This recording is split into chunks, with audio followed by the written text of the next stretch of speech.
all these people that say excellence requires suffering. Only way all of that's going to be sustainable is if you also can learn to smile and have fun and experience joy. I think if you are a crappy writer, AI will make you good. I don't think that AI will make great writing. If you are addicted to the observable incremental pieces of progress, you're never going to get past that plateau. You have to shift from the motivation of novelty and excitement and progress to like curiosity and discovery and commitment. We're never going to improve a broken world if we become broken people. And that's one of my biggest fears. I love that. Hi, I'm Jim Fielding. Welcome to Ask for an Answer. Hello, kind and curious and talented human beings. Welcome to another episode of Ask for an Answer with Jim Fielding. This is a really special episode today. I'm going to learn a lot on this episode. My questions, I'm just telling you guys up front, it's very selfish. I love having a podcast because sometimes I just get to be a fanboy, and this is one of them. I am so excited to welcome Brad. And he is a multi-talented writer, but a 3-time bestseller, book writer, co-author, amazing on social media if you don't follow him. Welcome, welcome, welcome, Brad. Jim, it's a pleasure. Thanks so much for having me. Oh my gosh. And your most recent best-selling book is The Way of Excellence, which I have devoured several times. So congratulations on that. And that is my first question. Is this your, quote, most successful book now, The Way of Excellence? It seems fast to me. It was like...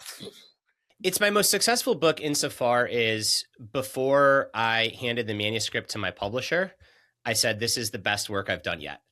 So by that measure, it is my most successful book. That's a huge feeling. And it felt really good. And I do my best to try to disconnect the quote unquote success of the book from the sales of the book, because sometimes those things run parallel, other times they don't. But yes, I've been very blessed and fortunate that this book is also selling quite well. So when those two things come together, it's a wonderful wave, and you've just got to ride it. Yeah, but I love that you're driven by the self-satisfaction of you knew it, you were proud of it. I love that. Yeah, you have to be, especially in our game where there are so many forces that determine a work's commercial success. There's the cultural moment that it's in. There's what's happening in the world. There's the other books that are coming out, on and on and on.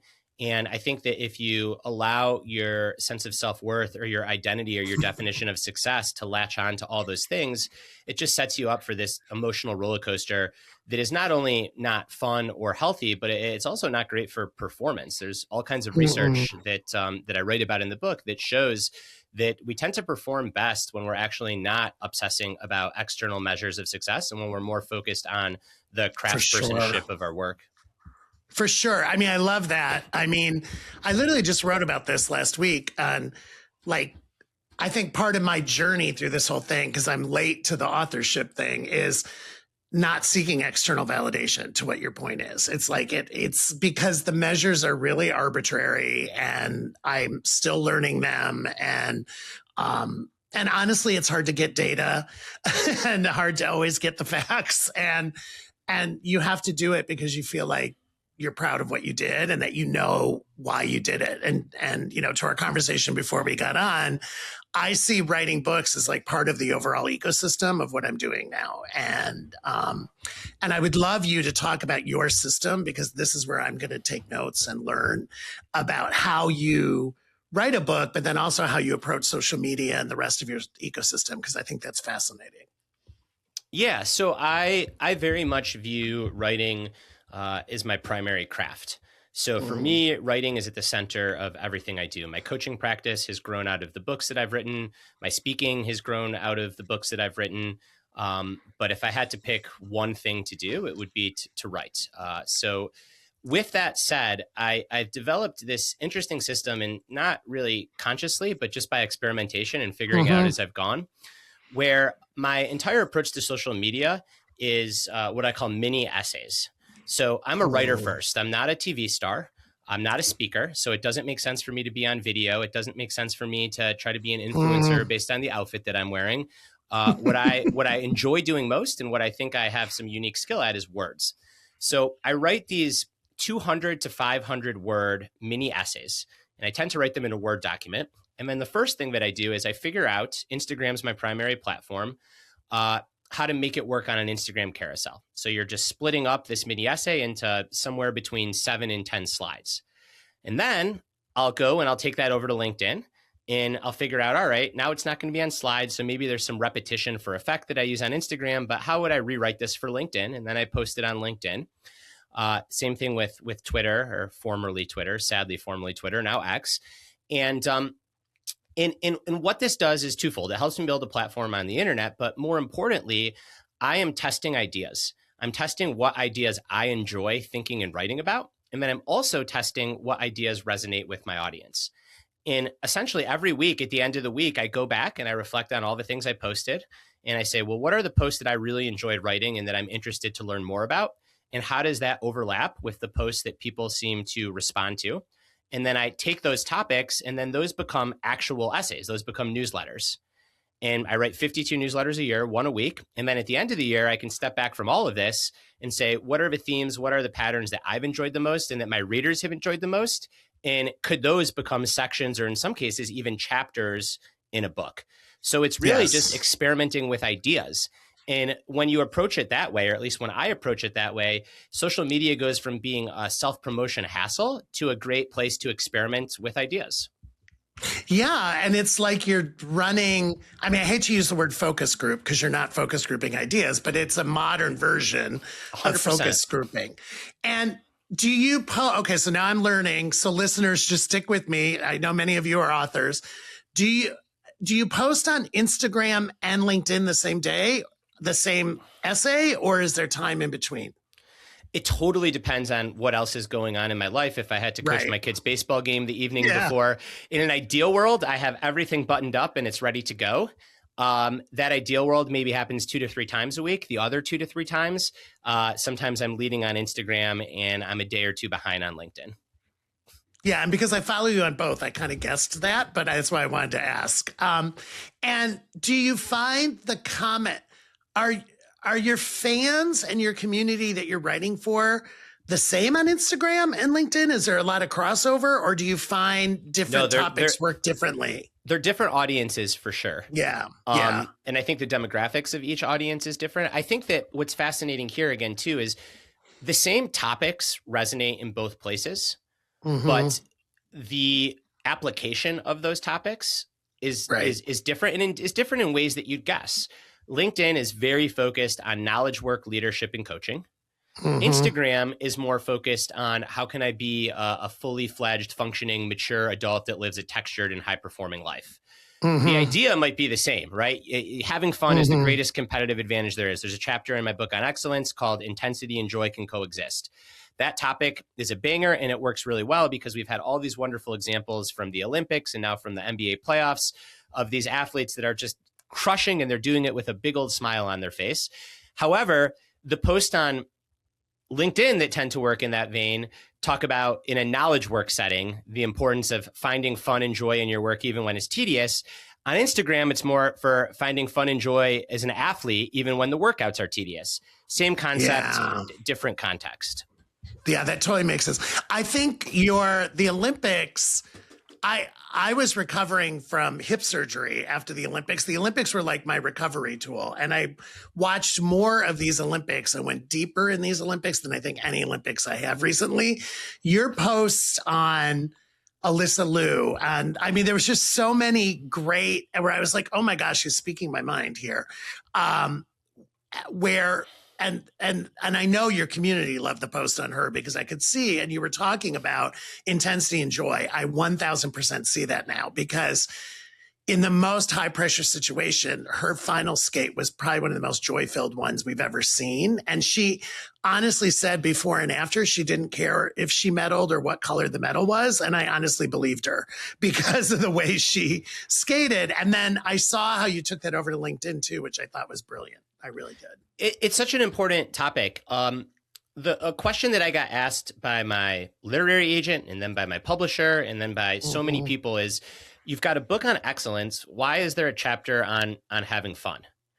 And I said, I really like it. It's the most important part of excellence. And I think what has happened and why this is so important is there has been this kind of cultural shift over the last 10 years where if you're not suffering, you're doing it wrong. If you're not isolated, if you're not hard all the time, you're doing it wrong. And if you're having fun, like, you can't be great. There's all these people that say excellence requires suffering.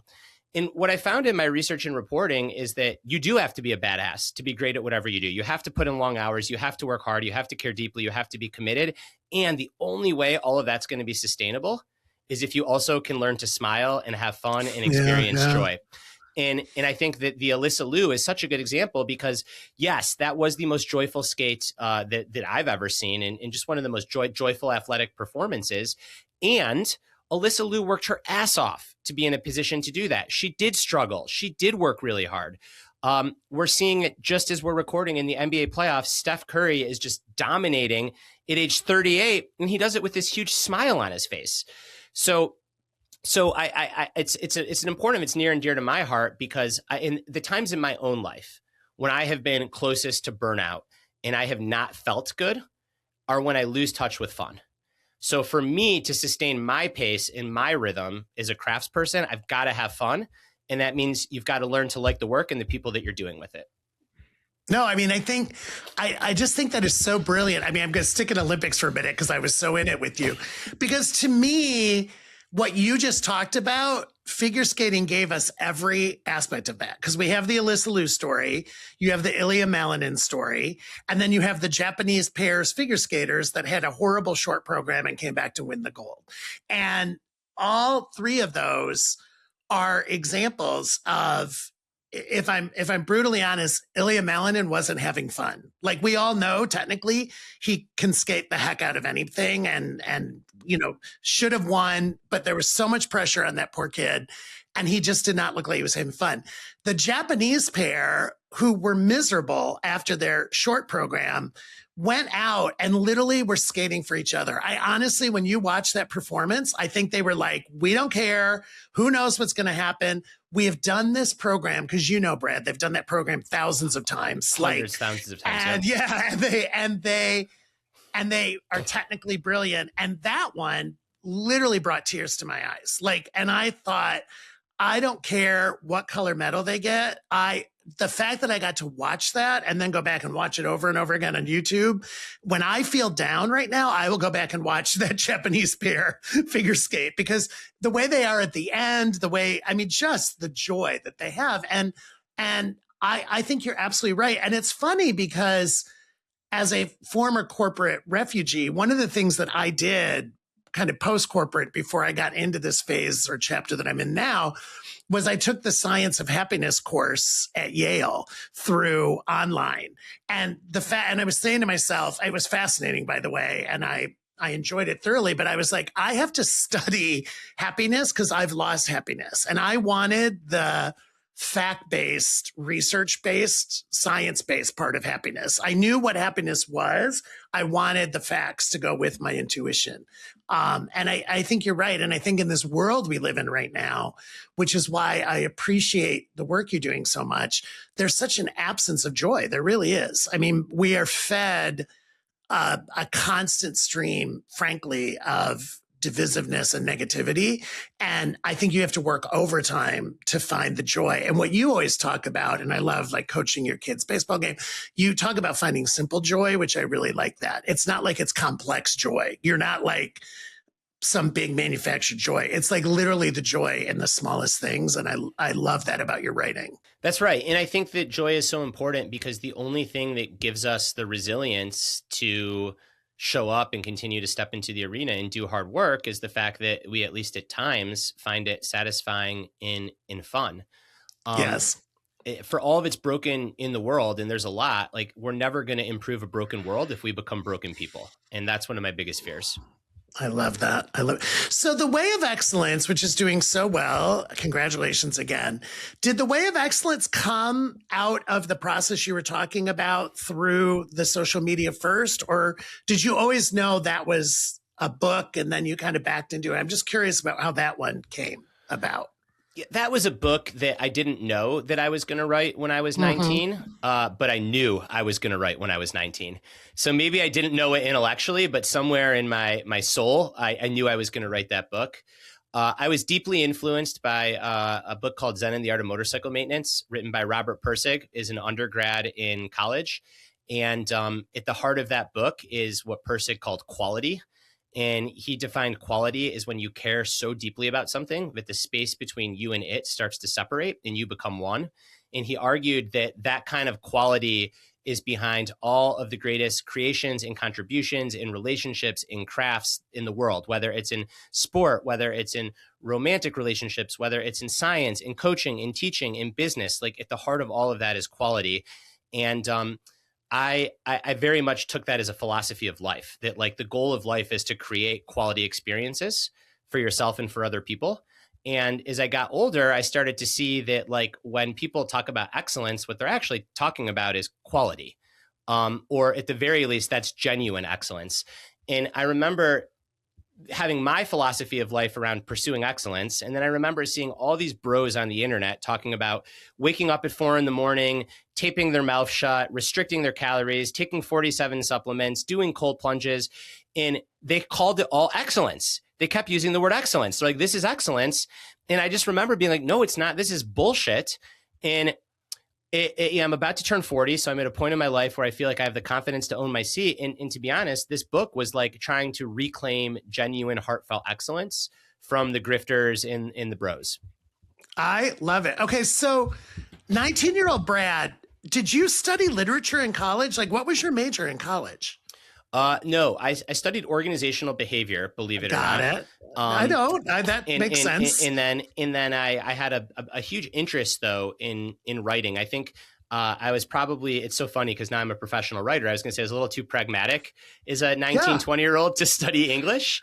But all of my electives were in humanities. So either creative writing, narrative nonfiction writing. I took multiple philosophy courses.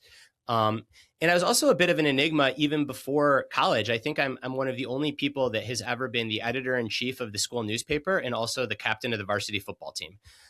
So I always liked writing and I always liked expressing myself verbally through words. And then I left school for a corporate job. I worked at McKinsey and Company right out of school. And what's fascinating is at McKinsey, in hindsight, it all makes sense, right? As these things do. I was allergic to spreadsheets and models.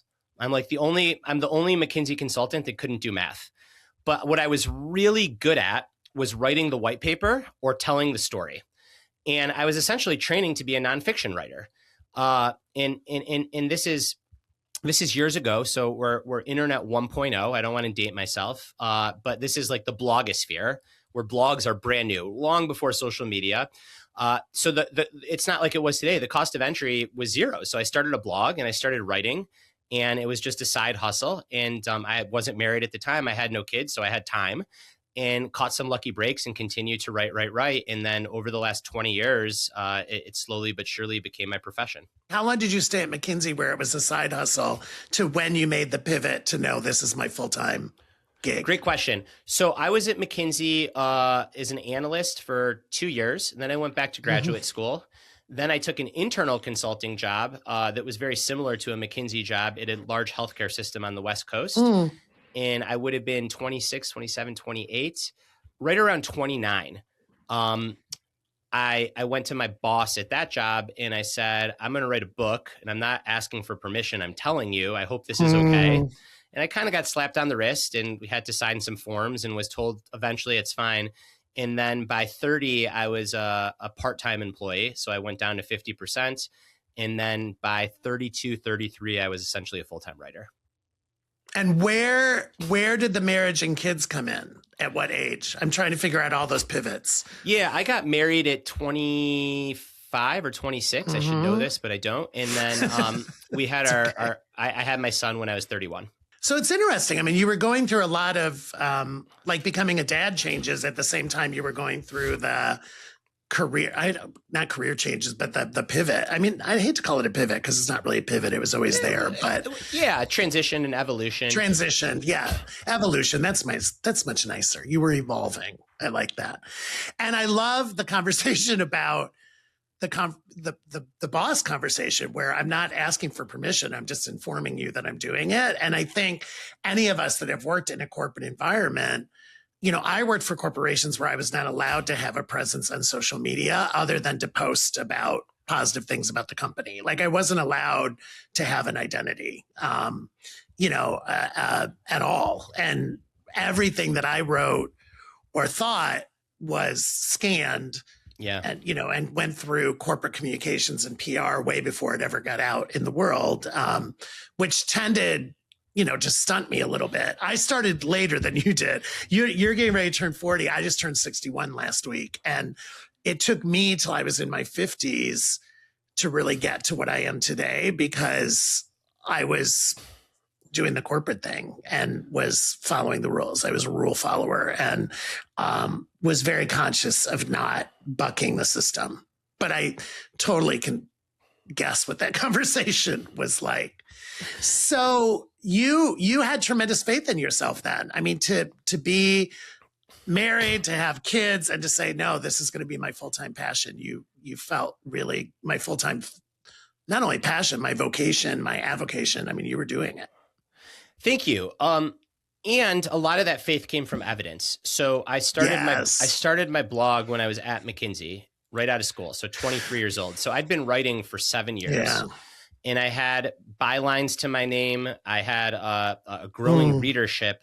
So I think the leap of faith, because it's an important topic, the leap of faith would have been if at 23 I quit McKinsey to be a writer. And I actually don't think I would have been successful because I didn't have evidence. And two, I had to pay the bills, and McKinsey afforded me to do that and to start saving some money.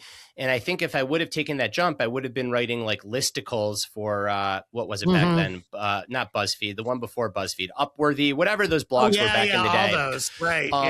But because I stayed in this more traditional route and it first developed this as a hobby, it paradoxically allowed me to take bigger risks because my livelihood wasn't dependent on it for so long. So I think that there's blind faith, and then there's faith that comes from evidence. And I think that the lesson here is like, you got to have faith in yourself, but you have to give yourself the evidence first. No, I love it. I mean, in my advising and coaching practice, I often am talking about fact-based decision-making, right? And my entire life has been a blend of gut/intuition and fact. And it's funny, the advice you kind of gave yourself, I get a lot of people saying right now, because there's a lot of people that are very successful in their corporate careers, but do have an outside interest in doing something else. It's not always writing, but something else. And It's so funny what you said, Brad, because I literally say to them, and as a coach, you're not allowed to give advice, but I often will say, okay, I'm going to put on my advisor hat here for a minute. And I'll say, don't give up your day job. Like, don't bet the farm, because call it a side hustle, call it a side gig, call it a hobby, call it a nights and weekends thing. But prove to yourself that first off, you're going to like it, and that it's going to sustain you emotionally, financially, all of that kind of stuff. I talk a lot about Maslow's hierarchy of needs, if I'm honest, saying, listen, you need a house, you need food, you need shelter. If you have kids, you need to get them in school and they need to have clothes. And that doesn't mean I don't want you to pursue your passion or this thing that's burning in you. It's just do your homework before you go. I love that you did that. Like, you're a perfect example. There's some research that actually shows, particularly with founders, that founders are 33% more likely to be successful if they don't quit their current job while they work on their new company. The mechanism behind that is exactly what we're talking about, which is when you do make that leap, you tend to get more conservative. Because you're scared. Like, now this is the only thing I have. Whereas if you have the backstop of the more traditional career, whatever you've been doing, it allows you to take more risks. And some people never leave that backstop, and they might never become a professional writer, but they might write wild literary fiction and have a blast doing it. And there's absolutely nothing wrong with that. I think it's actually great. No, I think if that's their outlet. No, I love what you're saying, because I think I even saw it happen in myself. You go from like inspiration-based move to almost fear-based move, to your point. Like there's like this time where you're like, okay, I'm fearful. I've had it myself, because between the time my book came out And then, as the ecosystem started kicking in, the world changed dramatically, especially for an out gay man who all of a sudden I was branded as a gay author, a gay coach, and listen, the word queer is on the cover of my book and the pride flag is there. You can see it behind my head. Yeah. I never hid from it, but there was a moment, my listeners know, we all know when the world changed, right? And I went from being in demand per se, or like somebody that they were bringing in for talks or advising, to, I'm sorry, we lost all our funding. That department's been closed, all of that, like literally overnight. And that is where I went through my fear-based time of like, did I make the wrong decision? Like I made this leap. Do I need to go back to corporate? Do I need to go back and work on the systems from within the system instead of from outside the system? I had a lot of discussions with myself, let's say, a lot of soul searching, then the world changed again. And it's going to continue to change. This may be territory that you've already covered on this podcast, but I'm curious, has it been like, so yes, obviously your sexuality is a part of your identity, but has it been hard just to be a elite coach?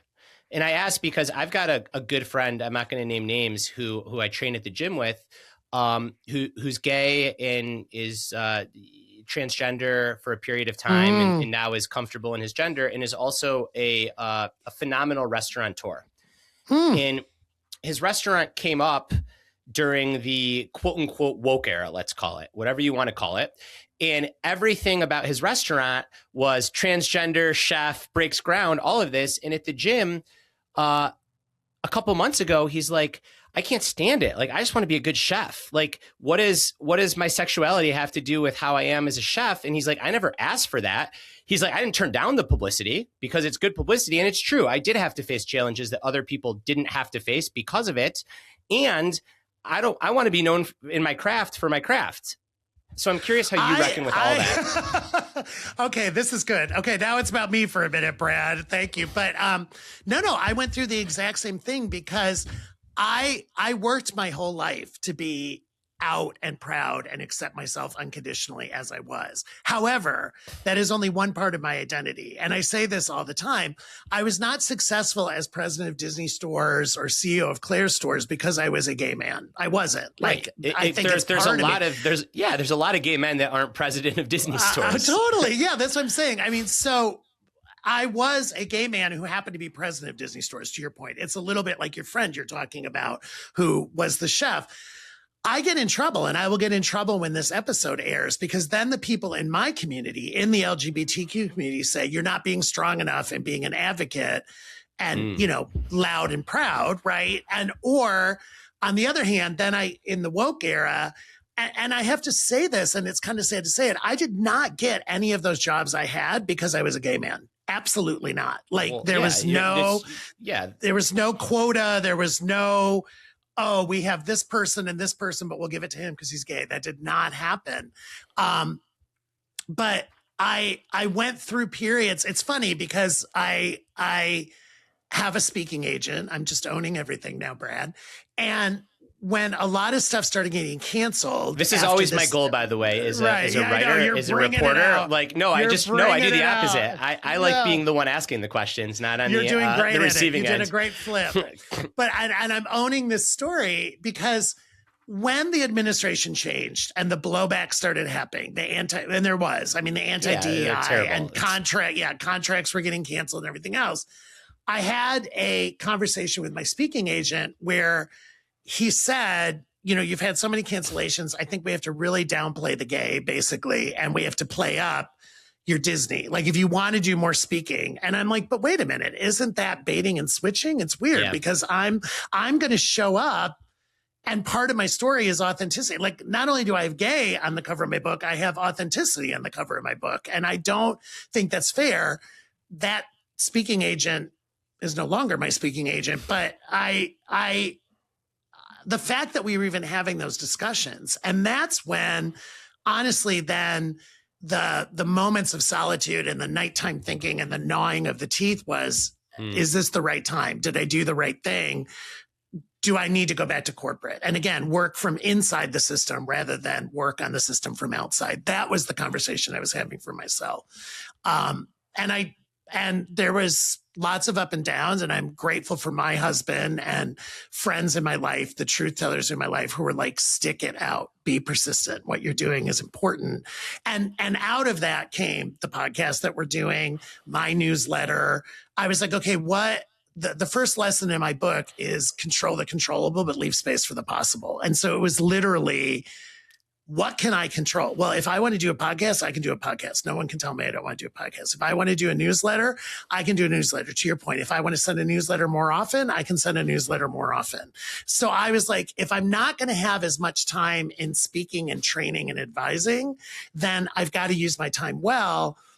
And I would say I'm certainly not an author like you are, but I became more of a writer. I became more of a content creator, not an influencer creator, but I just was like, I've got to put more content out, content that I believe in. And I have to have conversations with people that I find interesting, because this world can be lonely and the world can be tough, and I need to have interesting conversations. But I think the experience that you were talking about with your friend is very common, because people want to label you, right? I mean, people want to label you like, oh, Jim was the gay president of Disney Store. Like, he was the gay CEO of Claire's. Okay, I was, but I hope that's not my legacy there. I hope that's not what I'm remembered for. Yeah, I think that's right. And there's a reason that Walt Whitman quote, do I contradict myself very well? Then we all contain multitudes. I think that people just want to flatten and kind of homogenize everyone down to a single element of identity when it's convenient for them, instead of understanding that we can contain multitudes, and different parts of our identities can have different impacts at different points of our lives, and they can all be important and meaningful.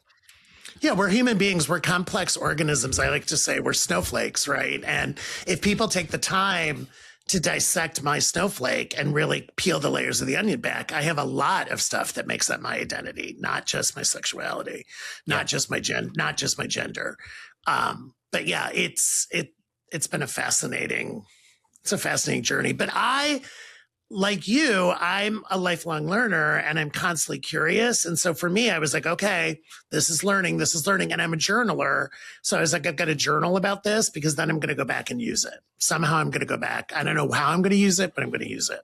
Oh, I love that. What a great example of just like the power of growth and curiosity, and also like taking very real adversity and not sugarcoating it, but also saying like, this is what's happening right now. Exactly what you said. It's the advice I'd give a client. Like, what can I control? And then how can I stay curious and use this? Yeah, for sure. And I tried meditation. I tried a lot of different things. I'm not a great meditator, but I'm a great journaler. Journaler is my form of meditation. Sketching is another one. I'm not a great artist. I'll never show it to anybody, but like sketching and even like coloring books, that's my form of meditation. Like, love it. It's that form of creation. I tried the meditation, guided, unguided, app-based, the whole bit. I'm not great at that. I'm not great at like turning my brain off, but I can get totally distracted in a coloring book or in sketching freehand or in journaling, can get completely lost, or in reading other people's books like yours. Like that's my reading books, fiction, nonfiction, just books I'm interested in is another escape for me. And I think the thing that I've developed as I'm older is the ability to read more than one book at once. I think when I was younger, I would read like a book, like I'd have to like the book and then I'd read it all the way to the end. Now, if you look next to my bedside or on my desk, I have multiple kinds of books. I have historical fiction. I have your book. I have, other authors I like, some book that somebody recommended to me, and I can read them all. And it kind of depends on what mood I'm in. Yeah, I love that. There's some fascinating work that is increasingly showing that, especially like in our short form content dominated world, just the power of reading, not only for learning or for having an empathetic experience if you're reading fiction, but also just to help you think clearly and get to know yourself. Because it's one of the last bastions where you are quiet, you are focused on one thing, And yes, you're in a conversation with the author, but in your own mind, you're taking all of your Mm-hmm. experiences and you're doing what researchers call associative thinking. So you're connecting ideas from the book to your Mm. own ideas, to your own life. And it's really a wonderful practice for reflection and self-awareness and just like to regulate. So Amazing. I'm biased because I am an avid reader, but I think in many ways reading is a lost art that is like the perfect Mm-hmm. antidote to so many of the things For that people sure. are struggling with right now. For sure. And I give credit. I mean, there was, I grew up in a very loving home, but it had its challenges like many other ones. But the credit I give my parents is I think our first gift was a book. And there's pictures of me with books in my crib. And also when we would have, kind of multi-generational, like grandparents, aunts and uncles, we would talk about the books we were reading. So I grew up in a reading household. Yeah. And it was instilled in us at a very early age. By the way, reading newspapers, reading magazines too. It wasn't always just books. Sure. But we were encouraged to be reading, and we would have reading time. And for me, and I tell a lot of the people that I work with, like I read before I go to sleep because that helps my mind rest, actually. Because if I don't, I find that I'm processing my day in my sleep, which means I'm not getting as you're not sleeping as well. good of sleep. Right. So I tend to read fiction at night because fiction helps me escape. Like I don't really read a serious book or like a political book or a business book before I go to sleep. But fiction, particularly historical fiction that takes me to another place, is good before I go to sleep. Love it. What's your, I want to understand your writing, because you're writing all this different kind of writing. But you're also a coach and a dad and a husband. Are you a scheduled, I'm writing the same time every day, or are you, I write it when it hits me? Like, what's your technique? A lot of compartmentalization and then a lot of freedom built into the broad compartments. So I only coach on Fridays. So Friday is a coaching day. And the expectation that I have is that I'm going to coach and that I'm not going to write that day. And that is a day for coaching. So I don't get kind of caught in this in-between world of wanting to write or wanting to coach and doing the other. During the week, I tend to very broadly structure my days as follows. Help get the kids off to school early in the morning. My kids are young, so they're out the door by 7:30. And then essentially I do my deep focus work until I run out of fuel. And that normally is sometime between 10:15 a.m. So I'll work from 7:45 to 10:15, 10:30. And that is writing, it's editing, it's taking the most important thing that day. A sample chapter for a book proposal, a newsletter of it I need to write, a newsletter of it I need to edit, in an Instagram post that I need to write. I run out of gas, I have some quick food, and then I go exercise. So I'll either go on a walk with the dog, or if it's a day I'm going to go to the gym, I go to the gym. I come back. And then I do exactly what we're doing. So I have a block in the afternoon where I do podcasts, I do calls, all the stuff around writing that I enjoy, that's creative, but is not writing. And I'm kind of giving my brain this like shift, right? Exercise, then be in conversation with someone. And then when we're off this podcast, what I will do is I will eat lunch and make a big old stiff coffee. And then I'll have my second block of deep work for about 2.5 hours in the afternoon. And then the evenings are pretty much family time. I love that. It's so funny. I realize now why I wanted to spend time with you. I am by far my most productive in the morning. Like I wake up inspired, and I used to struggle because I also need to work out, and I used to try to get the workout in before the writing. And now I'm doing exactly what you're doing. I'm like, nope, I'm going to write now because I feel it right now. And then I can work out later. Like I was so still formulaic for my corporate life that I had to exercise before work, or I wasn't going to get the exercise in. And in this life, you can exercise when you actually want to exercise and you have time. And I also love, I have 2 dogs. I'm like, today's exercise is walking the dogs. It's not going to the gym, or it's not doing, yoga or anything like that. It's like today's exercise is walking the dog. I think it's so smart because when I first started writing and when I got the first book deal and I had the deadlines to turn in, I would try to put on my calendar like writing time, and the stuff that came out of that was horrible.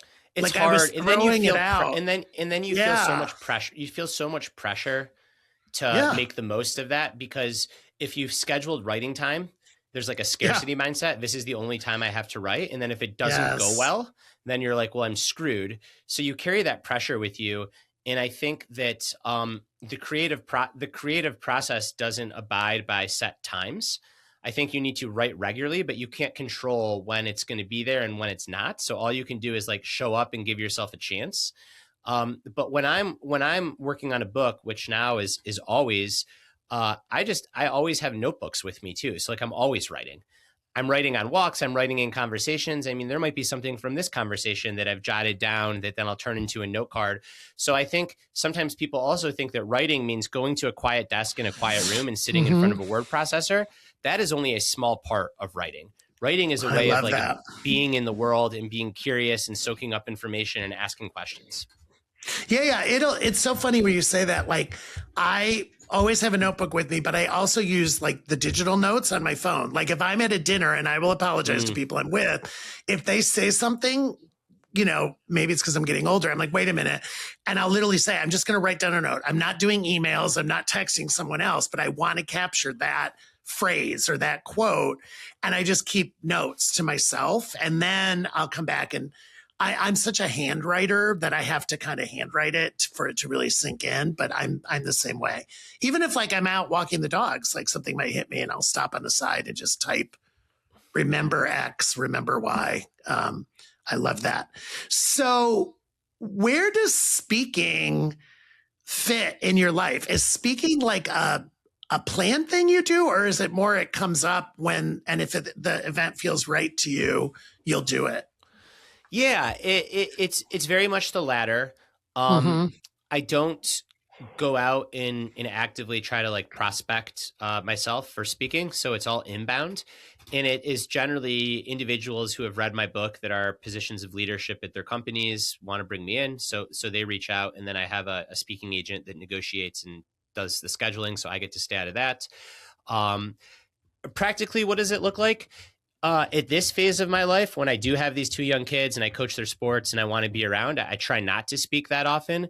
I think that last year I probably had 10 gigs. This year, I'm probably, because I had a book out, on pace for maybe 12 gigs. But if I'm traveling once a month for a speaking gig, that feels right. Anything more than that feels too much. So yeah, that's what it is. And how old are the kids now? I know you're coaching them both, but how old are they? My daughter is 3 and my son is 8. Where are they? What creativity are you seeing from them? Have they inherited dad's writing and storytelling? My son is, I mean, I love both my kids. I could just go on forever and gush about them.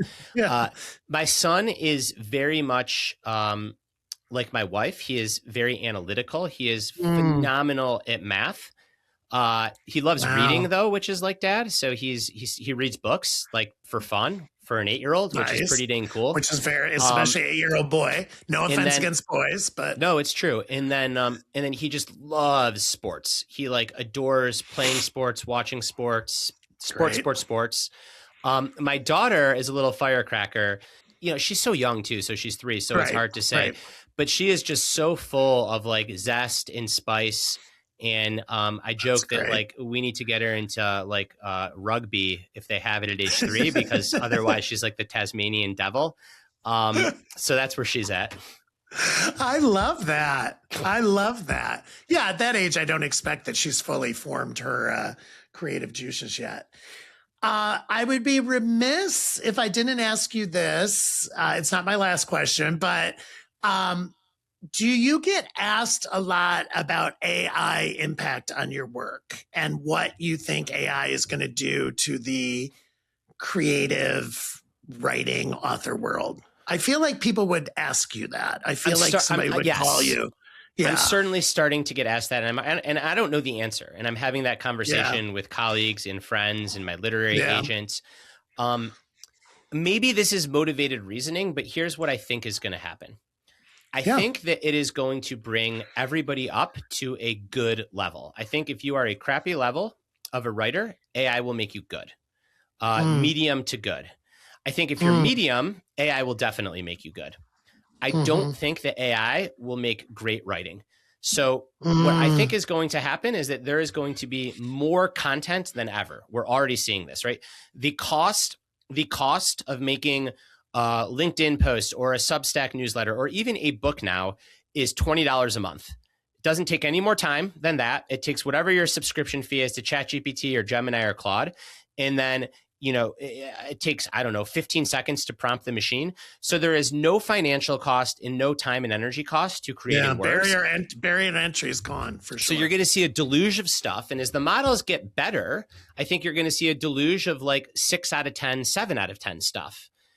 I think that creates a market for 8, 9, 10 out of 10 stuff. And that's where I want to be. Like, I don't think it will ever do true craft work. Again, this could be motivated reasoning, because if it can do 10 out of 10 work, well, then me and you are out of a job. We got to find our quality. next thing. I love that. I was going to say quality. I am with you. Quality is the differentiator.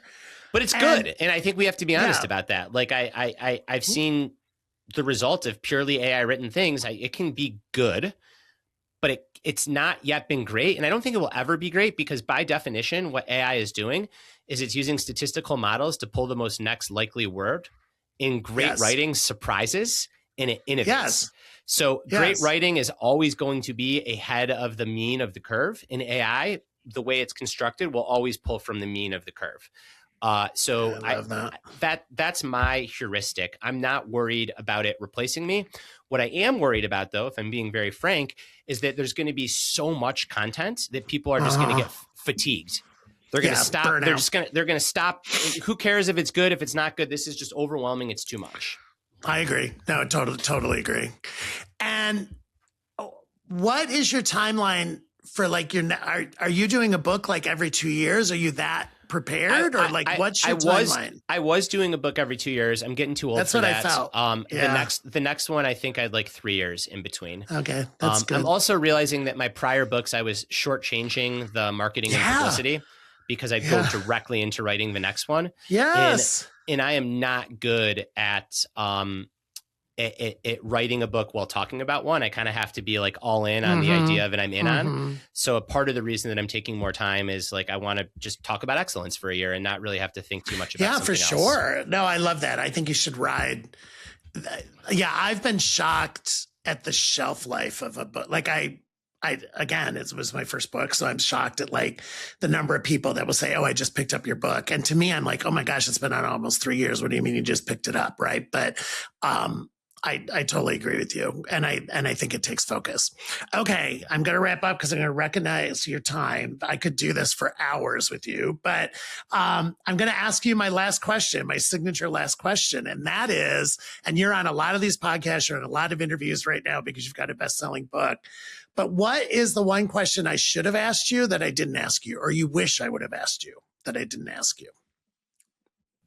I think like, what's the one thing that when it comes to excellence and the pursuit of excellence that people get wrong? Or it's a great one. What's the biggest trap? Okay. Love that. And I think if I'll answer it in brevity, the biggest trap is that when you are new to something, you get 1% better every day. There's this famous personal development saying, right? Get just 1% better every day. And it's a great mindset. I believe in it. It says that you don't have to hit home runs. You don't have to be a hero. You just have to show up, be consistent, get a little bit better every day. So as a mindset, it's gold. And the reality is that when you're relatively a beginner, you do get 1% better every day. But then eventually there's a plateau. And if you are addicted to the observable incremental pieces of progress, you're never going to get past that plateau, and you're going to dabble and switch from one thing to the next. But I believe that all the interesting stuff happens after you stop getting 1% better every day. So you can think of it, I think it's actually a one-to-one metaphor in an intimate relationship. So you just meet your partner, you're dating, it's exciting, you're learning about each other, you're growing, you get married maybe, you go on a honeymoon, and like everything is clicking. And then I think the research shows it's the 7-year mark where things are just like kind of boring and tedious, and you've been with this person and there's not much new to discover. And that's your first plateau. And you have that plateau if you're learning to write, if you're learning to code, if you're learning to figure skate, if you're learning to ski, if you're practicing guitar, drumming, you name it, whatever it is you're doing, even as a coach or a leader, you get better, it's exciting, and then it's kind of tedious and boring. And in that tedious and boring phase, you have to shift from the motivation of novelty and excitement and in progress to like curiosity and discovery and commitment. And if you do, and you get on the other side of that, you actually start to love the mundanity. You talk to old couples and they don't talk about how everything is always exciting. They say how it's safe and how situated it feels. You talk to people who are masters at their crafts. They don't talk about the breakthrough that they just had, because you don't have a breakthrough when you've been in something for 30 years every day. They talk about just how it is such a part of their identity and what they do. So I think that the biggest trap, and there's so much nuance here, and that's why it's trap, is yes, when you're new to something, get 1% better every day, ride those waves. Like the progress is the motivation that keeps you coming back. And you have to be willing to switch that motivation to curiosity, commitment, and self-discovery later on in your path. And this is true for everything. It's relationship advice. It's advice for being a good athlete, for being a good leader, for being a good artist. It's amazing. That is an amazing way to end. I'm sorry I didn't ask that question, but I'm glad you did. I got you. Thank you. I know. Thank you so much, Brad. Thank you for everything you do. Thank you for your daily doses, because I am a huge consumer of it. And yeah, I mean, just live in this excellence moment you're in right now. And just know that you're making an impact on so many people's lives. And I'm sure you know that, but just remind yourself of that every once in a while, because you really are making a difference. I really appreciate you, Jim. Thank you for having me on and the lovely conversation. All right, great. Thanks for spending this time with us on Ask for an Answer. If this conversation sparks something for you, don't just nod and move on. Take one idea, one question, one uncomfortable and bring it into your next meeting, your next one-on-one, or your next big decision. That's how this becomes a practice, not just a podcast. If you're leading a team, a classroom, a company, or just your own next chapter, you don't have to have it all figured out. You do have to be willing to listen, to ask better questions, and to create the kind of safety where people will actually tell you what they see. If this episode was useful, share it with someone who's in the arena with you. And if you want more tools, stories, and real talk leadership moments, make sure you follow the show and leave a review so others can find us. I'm Jim Fielding. Thank you for being here, for leading with less armor and more intention. Until next time, stay curious, stay kind, and keep asking for an answer.